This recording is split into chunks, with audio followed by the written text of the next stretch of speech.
Hey guys, ఈరోజు ఇంట్లో ఎవ్వరూ లేరండి. అందుకే స్పైసీగా ఎగ్ రైస్ తినాలని ఫిక్స్ అయిపోయాను అనమాట. సో 4 ఎగ్స్ తీసుకున్నాను. ఆయిల్లో లైట్గా జీలకర్ర వేసేసి ఎగ్స్ని ఫ్రై చేసేయాలి. అది ఎక్కువ ఫ్రై అవ్వకుండా చూసుకోండి. ఎక్కువ ఫ్రై అయితే మనకి టేస్ట్ అనేది కొంచెం మారిపోతుంది అనమాట. తర్వాత అదే ప్యాన్లో ఆయిల్ వేసుకొని కొంచెం ఒక స్పూన్ గీ వేసుకొని అందులో అల్లం వెల్లుల్లి పేస్ట్ వేసేసి అందులోనే ఉల్లిపాయలు పచ్చిమిరపకాయలు వేసేసి కొంచెం సేపు ఫ్రై చేయాలండి. ఫ్రై చేసిన తర్వాత ఉప్పు, కారం, బిర్యానీ మసాలా అంతే. ఇంకేమీ అవసరం లేదండి. అంటే ధనియాల పౌడర్, జీలకర్ర పౌడర్, గరం మసాలాతో ఒకలా ఉంటుంది టేస్ట్.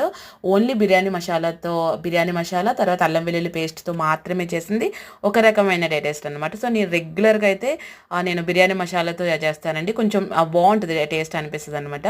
సో పచ్చిమిర్చి కూడా మంచిగా ఎక్కువ వేసుకోండి. ఎందుకంటే పచ్చిమిర్చి మంచి స్పైసీనెస్ అది ఒక్కొక్క స్పూన్కి ఒక్కొక్క పచ్చిమిర్చి వచ్చేటట్టు వేసుకుంటే చాలా చాలా బాగుంటుంది అనమాట.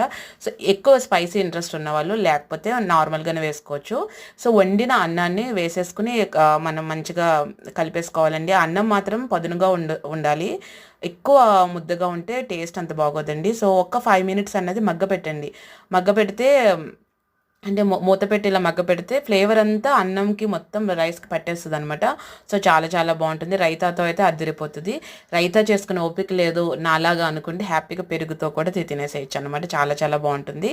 ఒకసారి ట్రై చేయండి. ఈరోజు చాలా డేస్ తర్వాత ఇంట్లో ఎవరు స్పైసీదే తినరు. అందుకే ఎవరు లేరు కాబట్టి ఈరోజు నేను మంచిగా స్పైసీగా ఎగ్ రైస్ చేసేస్తాను.